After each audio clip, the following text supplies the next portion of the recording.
Hey guys, I'm still very glad that table tennis is an indoor sport. So today in Keynsham, it's absolutely tipping it down all morning, brightened up and got less grey, still grey in the afternoon.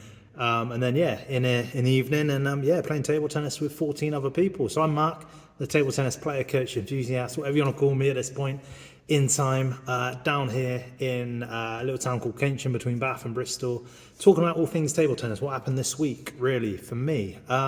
So yeah, Monday night really started my table tennis this week. So we played summer league again.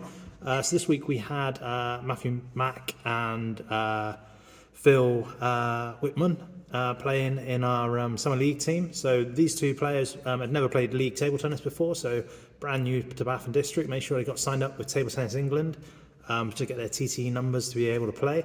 And then yeah, we played the Spuds is their name.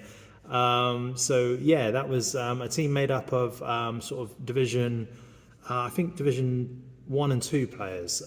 So yeah, who did we play? We played AJ Batt. We played Brian Taylor, who's been around the league for years and years. If not, I'd say almost like 50 years, I'd believe. Who was our other player that we played? We played those two, and it's going to be really bad. Who did we play? Oh, I can't actually remember. Sorry, but yeah, we played 3 players. Can't remember the other chap we played. It's going to come to me in a minute. But yeah, started off. I'm still trying to think of who it was. Yeah, started off and yeah, managed to get 2 wins out of my 3. We had to go into the last match of the evening, which was me versus AJ Batt, tied at 4-4, and yeah, I tanked it. I lost my game. But yeah, AJ played extremely well. We did get it on video. Again, the angle was a little bit dodgy, I've got to say. AJ, I still need to send you that clip so you can analyse yourself. But basically, I went 1-0 up quite quickly, and yeah, to a good score as well. We played off scratch. We both had a handicap of 4. So in the Bath Summer League, it's a handicap thing. So yeah, played off of 4. So it was 0-0 up to 21. And yeah, won the first game. Second game was more in AJ's favour. Then the final game, he went, I think, 20-12 up or something like this. It was a big ask to try and claw it back. And yeah, he got it back to about, I don't know, 17, 18 or something. But yeah, he obviously sort of saw out the game. But yeah, he played a nice variation in the last 2 games against me of kind of putting it in the air for me to smash, which is my absolute weakness. But then also having some very acute angled smashes himself. So getting really in close to the table and making it just come off at such a wicked angle at quick speeds, which was phenomenal play. I'm really, really impressed. So yeah, well worth the win there. But yeah, it was Dave Bunny. That's it.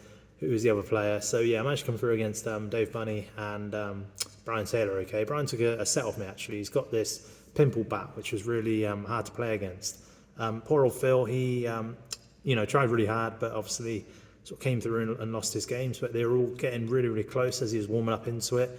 It's a big ask coming into a more competitive environment. Then Matthew really impressed me. He got 2 of his 3 as well, and against Brian Taylor in particular. He changed his bat. So Matthew's got like a conventional bat.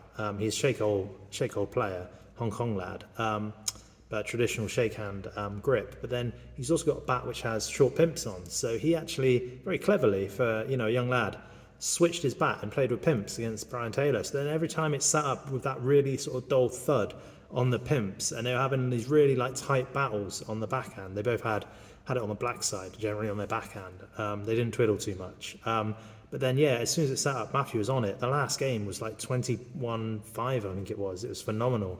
I think Matthew started on probably 6 points or so, I think it was. He had a 16.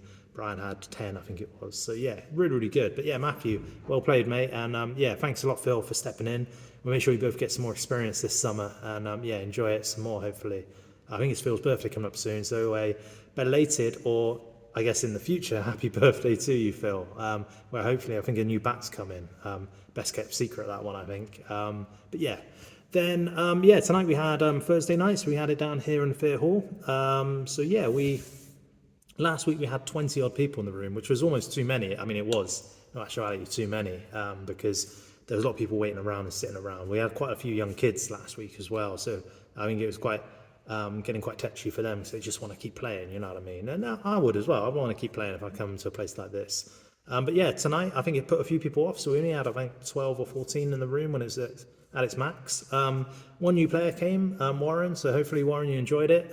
Came from Mervyn George's HCC club. So yeah, he enjoyed it. He played Division 6, he was telling me last year, but then had to stop for some health reasons. Got a good sort of 48% in that league. Got a couple of player matches as well, so that's really cool. But yeah, we had good doubles against Esther and yeah, Alex K came for the first time in ages. So yeah, it was good to see yeah, a few returning faces, which was great. And yeah, got a chance to get on with young William and Sydney for sort of 5-10 minutes, show them some tips and tricks as to what to do. So that was really cool. And then yeah, just then behind the scenes, I guess really is speaking to the Bath League about potential funding opportunities. So at the moment, the Bath League, they fund they run the Monday sessions, the sort of tea time sessions, 5:15 to 7:15. Then they put money into getting coaching for kids out of Bath, Hampton. So that's resulted in some league teams popping up with some talented kids coming through. A few of those now, I think the next cycle is coming through. So I think some of them are moving on or moving to different teams as they develop more and more youngsters. So that's really good to see. Tim Francis, Ray Bennett, etc. down there doing a great job.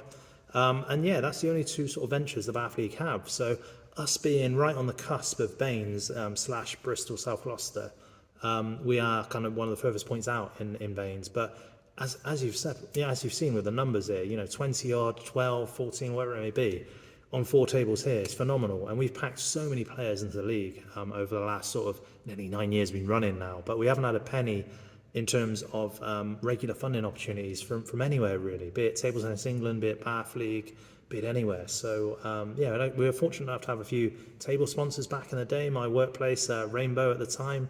Then we had Bristol Locksmiths.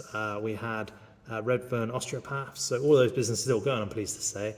So good to see them. But yeah, we've never really, and Keynsham Town Council funded a table, which was great. Didn't get my paperwork in time this year to help upgrade one of the tables, but we're trying for next year. It's always a learning curve when it's just a one man trying to get table tennis into this area. But yeah, we keep going. Anyway, coming up, we got Tuesdays on the 23rd, and then we got a tournament on the 25th, I think it will be. So yeah, we'll announce all that soon anyway. But yeah, guys, I'm shattered. I've talked too long. Make sure you like, share, subscribe with all your friends and all this, and we'll see you very soon. Cheers. Bye-bye.